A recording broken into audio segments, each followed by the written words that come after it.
Renovating Retirement with Charlie Jewett. Oh no, I think I'm about to have another episode. Testing, 1, 2, 3. Testing, 1, 2, 3. When I was younger, I liked to climb a tree, but now I can't because I busted my knee. Testing, 1, 2, 3. Testing, 1, 2, 3. All right, peoply deeples, it's time to jump back into this, and let's take on episode, where we at? 115. No-Cost Charitable Giving Strategies. What? No cost? The best things in life are free. I'm telling you. Let's start with some definitions. Let's define no cost. What do I mean by no cost? I don't mean that no one's getting paid. I don't mean that money isn't transferring from one place to another. To give money to charities, there has to be the transfer of money. What I mean is that we're using dollars that you're already spending. So it's budget neutral. If you're spending $4,000 a month to live, you're doing it one way. I would be showing you another way. My team would be showing you another way to spend exactly the same $4,000 a month. However, leave a lot of money behind to your favorite charity, whether it be a school, your alma mater, kids, some sort of local charity, some sort of national charity, your favorite restaurant, support good food, whatever it is, right? So no cost, I mean budget neutral or asset optimization strategies, taking money that you're spending on things that maybe you don't want to, like taxes and fees and losses and things like that, redirecting it to things that you do care about. I've talked about it before. If everybody did this, kept their budget exactly the same, and just changed the way they spent, I could actually make their lives better and solve world hunger in one generation. It just wouldn't be a problem because enough people die every year, and if when those people died, they each had $15,000, I've done the math, they each had $15,000 more death benefit, and it went to solving world hunger, we could solve world hunger almost instantly, or at least in one generation. What is charitable giving? Charitable giving is giving to charities, right? Leaving money behind for causes and people and groups that you believe in. And I've asked this question to lots of people, but if you could leave a whole bunch of money behind to your favorite charity, and it didn't change your budget one bit, so basically at no cost to you, would you choose to leave more money behind, or just kind of say, nah, screw them, I hate them, I don't want to do that? Well, it wouldn't be your favorite charity if you hated them and wouldn't want to do that. So let's optimize the asset of our lives and our finances and leave as much money to loved ones as possible. So budget neutral planning. I was taught something called asset optimization. I was taught in 2005. I went to a training in Utah, 3 days long. I loved it so much I went back 6 or 7 more times and also took some other training, and that started my sort of career in sort of being an education Nazi and learning as much as I possibly can in the areas of mortgage planning, estate planning, retirement planning, insurance planning, and tax planning. And one of my favorite things was this kind of budget neutral planning or asset optimization. Look at the way people spend their money. Don't tell them to spend more and retirement will be good or better. Anybody can say that. Well, hey, if you stop going to Starbucks and you never eat out and you put away $400 a month into an account that grows, your retirement will be better. And you're like, I know, but my life today will suck. I don't want to do that. I don't want to make sacrifices. Well, sometimes you need to make sacrifices, and it's good to discipline yourself to save for retirement. But you know what's a lot more fun? Redirecting money you're already spending away from things you don't want to spend it on, or that aren't helping you, to things that do benefit you, and charities can be one of those things. So wealth transfers, there's an entire world of financial services, training for people like me called wealth transfers, and it's very real. It is going on in people's lives, but they're super important. However, I don't focus on them. Wait, what, Charlie? You just said they're really important, but you choose not to focus on them? Are you mean? Are you a jerk? No. The reason I don't focus on them is not because they're not important. It's because I can't find a way to make focusing on wealth transfers be profitable for my company. Therefore, it hurts the company. That would put us out of business. Then I wouldn't be here taking care of all the important things we're taking care of for you. What do I mean by that? Wealth transfers is the art of finding the monthly money that people are unnecessarily and unknowingly transferring away to things like taxes, tax refund, qualified retirement plans, owning a home, financial planning fees, life insurance fees they don't need, disability they don't need, buying cars the wrong way, credit card interest, bad investments, money that they're unnecessarily and unknowingly transferring away on a monthly basis to things that do not benefit them or their lives. Well, the average, think about this, the average in the American, and this is tested over like tens of thousands of families. Tons of advisors do this. The average wealth transfers that we can find is about $500 to $800 a month. $500 to $800 a month. The wealthier you get, the higher that number is going to be. $500 to $800 a month, just completely wasted. That if we go in and do the budget planning, redirect that to go into investments and retirement and things you care about, you were already spending it, keep your budget exactly the same, and then all of a sudden now it's going to something that's growing and doing good for you. Like, that sounds like everybody wins. And you do win. The problem is the investments that we use, because we're not addicted to the stock market, and we've done the research and found the stock market has underperformed almost everything over the last 2 decades. Safer tools do better. The safer tools, when we redirect $500 to $800 a month to them, it doesn't pay enough for us to even do the business. So that's the only reason I haven't focused on it over the years. Not because it's not important, but it wasn't a part of a business model that could be sustainable for me. Now you can redirect it to life insurance contracts, which is what most people do, and set them up improperly and make a killing. So you find $500 a month, put somebody into a cash value life insurance policy built the wrong way. The commission's $6,000. You get the entire first year premium. And I'm telling you, there's entire network marketing companies that use life insurance as their product. So it's a network marketing model, giant organizations selling life insurance, a similar tool to the one that we use, but it's set up differently, where all they're teaching is this, because each person's making that, $6,000 every time they redirect $500 a month. Well, a properly set up policy, if we redirect $500 a month, may not pay $6,000, may only pay $1,000, may only pay $1,300, may pay $1,500. So it's just not a model that I've focused on. But for charitable giving strategies, this is an area where it can do some amazing things in your life, to find those wealth transfers, or have us help you find those wealth transfers, and do one of these charitable giving strategies. So dead money. Let's talk about what dead money is. So wealth transfers is money that you're already spending, but it's being like just use taxes and fees. If you didn't have to pay taxes and fees, would you really want to? If you could, instead of paying taxes, pay for a life insurance policy that would leave $4 million to your favorite charity, which would you choose? Support the IRS or support your favorite charity? That's a good example of wealth transfers. Let's find that money, move it over to something you care about. Dead money. Dead money is money that's not earning interest at all. You've neutered it. You've taken a bunch of the sheep on your farm and neutered them so they can't have babies. You've taken a bunch of cows on your farm, and I have no idea what word you would, like the equivalent of neutering their bellies, their udders, so that milk doesn't come out. I don't know what to call that, but you make it so they can't produce milk, and that hurts your farm. That hurts your profits, right? Examples of dead money. Money sitting inside of a home equity, dead money. It's at risk to depreciation. It's not earning any interest. It's hurting you on your tax deductions. Home equity is the most common form of dead money. Cash, too much cash sitting in the bank. I probably see people, the average is probably like $40,000 to $80,000 in the families that respond to our marketing and our seminars and call from the podcast, just sitting there in the bank because we need it for emergencies, but don't know where to put it because we don't want to lose it in the stock market.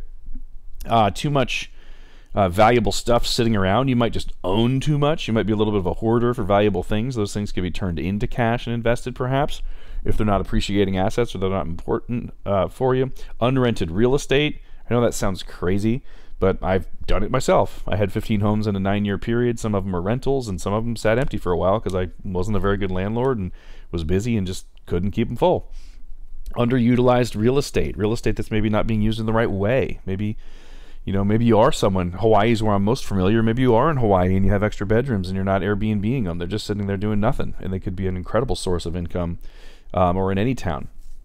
So dead money is another issue. Let's get that dead money. This is places that you can find premium, or places you can find money to put towards these charitable giving strategies would be the wealth transfers, the dead money, not using leverage. All right. In this sense, I mean the type of financial leverage that allows a small amount of money to control a larger amount of money. So if someone was going to do $100 a month to their favorite charity, what if instead of $100 a month, they could do $10,000 up front to their favorite charity and pay that with $100 a month, but when they passed away, the charity got $300,000. It's how do you take the $100 a month and use it to control or create the most money is what I mean by this type of financial leverage.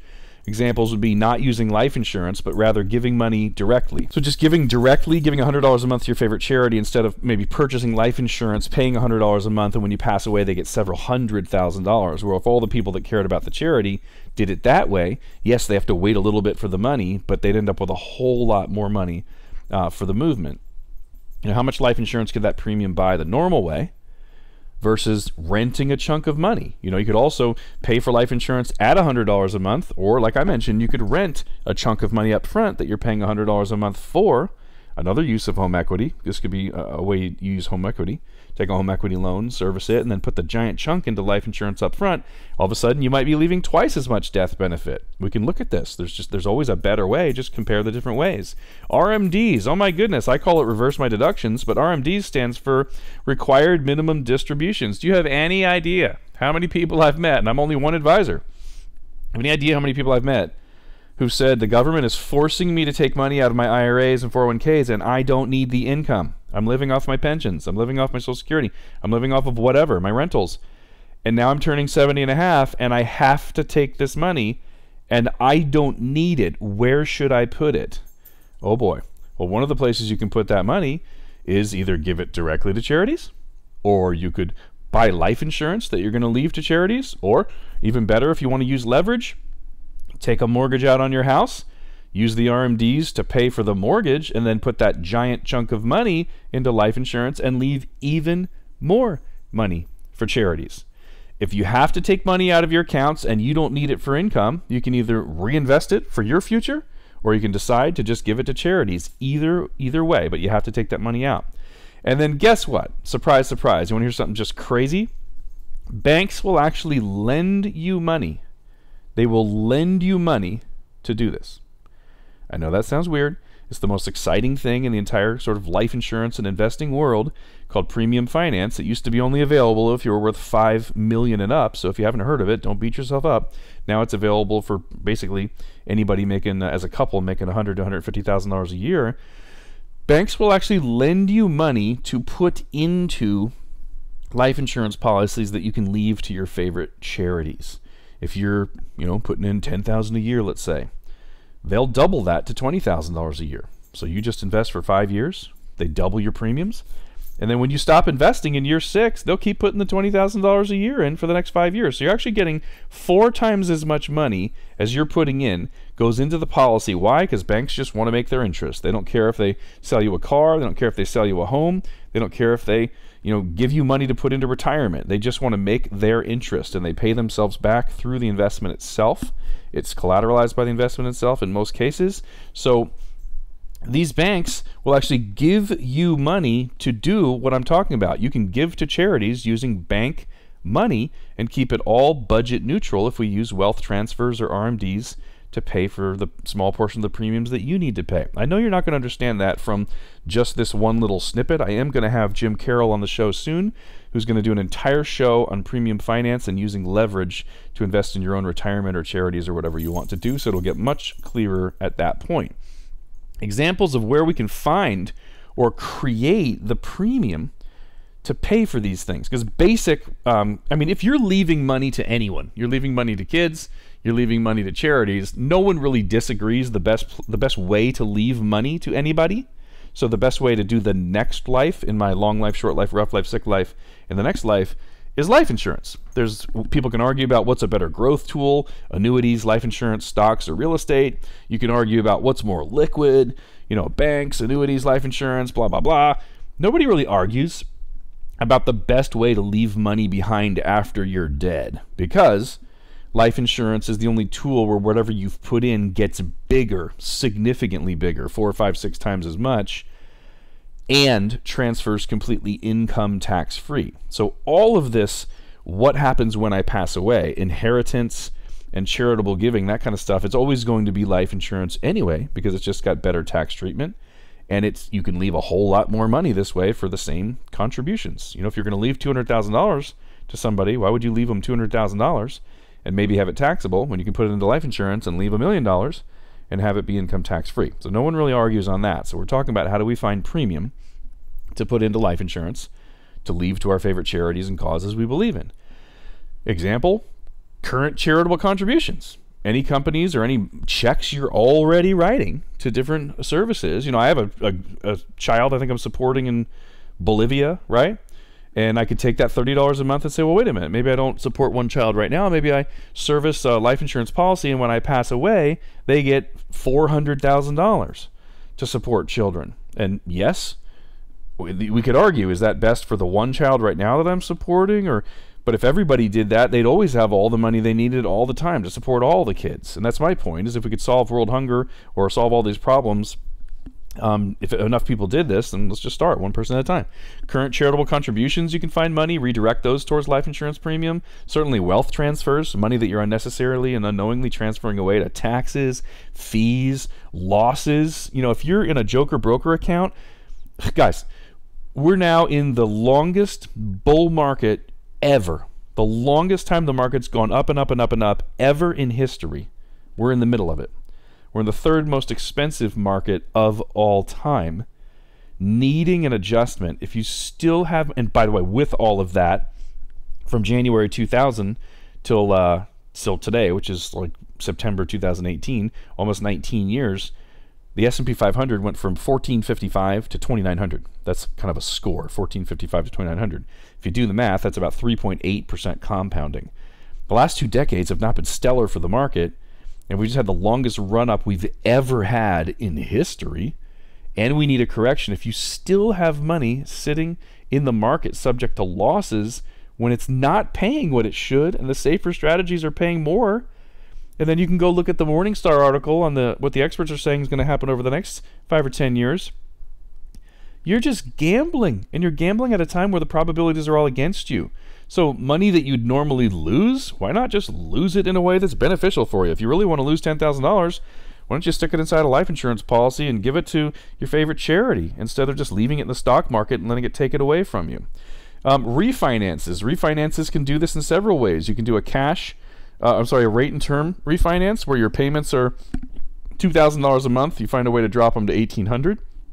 You just created $200 a month to put towards life insurance to give to charities, or debt consolidation. You've got car loans, credit card loans, yet there's home equity sitting in your house. You do a cash out refinance, pay off those debts, save yourself $500 to $1,000 a month, and say, I was paying it anyway for something that I don't even like, which is interest. Let's give it to something I care about. Or you can do cash out refinances. You can take cash out of your home and stick it inside of a life insurance policy and leave that when you've passed on. Leave it to your favorite charity, and then just service the mortgage while you're alive, or service the mortgage with RMDs, which could have some cool tax consequences depending on the house and what your acquisition indebtedness is. RMDs, we mentioned, canceling unneeded services. You could look through, gosh, I know, all the things I sign up for that have a little monthly fee, $29 here, $14 here for this software, $49 a month over here for this. They all add up over time. Some of those you don't need. Go in and say, you know what, I'm going to cancel 3 or 4 of these that we're not using, and give that to charity. How should you give it to them? Directly? No. Buy life insurance or service a mortgage that buys life insurance or whatever, and give them the maximum amount possible. And that's part of the message, by the way. Whatever premium you have, you say, I have $30 a month. I have $200 a month. I have $5,000 a month, whatever it is. Say, what's the way to use it that best benefits my favorite charity? Do I give it to them directly? Do I use it to service monthly premiums on a life insurance policy? Do I use it to serve monthly premium on a debt that lump sum funds the life insurance policy? One of them is going to leave more money to charity than the others for the same exact monthly contribution, and that's the one we'd be looking for. Tax planning, another place to find premium, especially if you own a business or a bunch of rental properties. But tax planning, any money that you're unnecessarily and unknowingly giving to the IRS and you shouldn't be or don't have to, can be redirected towards something that you care about. Or we can go to the banks. If you're making $100,000, $150,000 a year between you and your spouse, we can go to the banks and say, listen, can we borrow some money to put into retirement accounts to benefit ourselves and charities at the end? And they, a lot of times, will come back and go, sure, why not? We don't care. We just want our 4 or 5%. Especially in the early episodes, you may have heard me say that I could solve world hunger in 1 generation, and I mentioned it here too. If enough people would just allow my team to review their financial plans and keep their budgets exactly the same, and just say, here's a different way to spend the same money. This is because leaving large chunks of tax-free money behind when someone dies doesn't cost anything for most families. There's enough waste built into most budgets that without changing your lifestyle, we can take care of the needy people in the world or the charities that you care about. Just redirecting the wealth transfers that you're already losing and putting it in the most leveraged and efficient charitable giving plan creates all the money and more that's needed to teach every person on this earth how to feed themselves. Not feed them, not give a man a fish, but teach them how to fish. Not just feed them, keep them dependent on us, but build the infrastructure, provide the education for people to feed themselves. We can solve all of that with just the waste in our budgets, money we're giving to fees and taxes. World hunger is not a mystery epidemic with no solution that nobody can figure out. It exists because those of us who do have money don't handle it as wisely as possible. By the way, when I said I can solve world hunger in one generation, I was only looking at the United States. I wasn't even looking at every other country that's out there. Just one country. I just said how many people die every year in these certain age groups. What's the current estimate to solve world hunger? How much more death benefit would each of those people need to have to solve world hunger, like right away? And it was like $15,000. I can create an extra $15,000 of death benefit for any person on the planet at no cost to their budget. I promise you that. We're usually adding hundreds of thousands, if not millions, at no cost.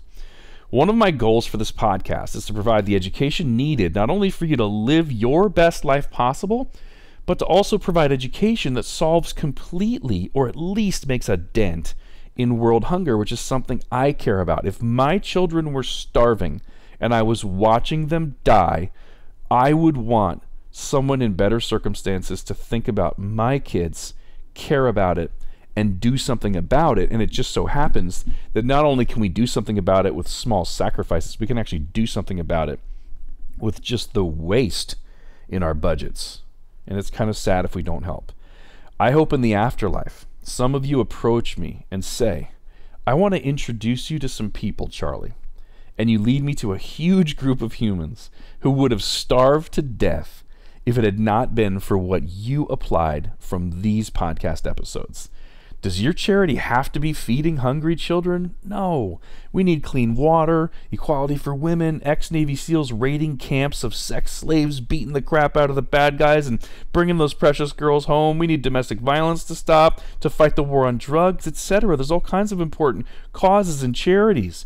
Whatever your passion is, my question to you is, if you could give huge sums of money to the people fighting the good fight in your chosen area of contribution, and it costs you nothing. It costs you no more than what you're spending now. A little time to fix it. Why wouldn't you do it? Why wouldn't you do it? Join me. Spend that time. Find that waste. Redirect it to the charities you care about, and let's solve whatever problems in the world we are able to solve. There's always going to be things we can't solve, and that's God's business. But our business, problems that are right in front of us that can be solved, let's take those on and win that battle. To learn more, just email my team at charlie@jewettwealth.com, CHARLIE @JEWETTwealth.com. You can call us at 888-285-2268, 888-285-2268. Tell your friends, spread the word, forward the show to as many people as you can. I think you people and those starving children are the best. But that's all, folks.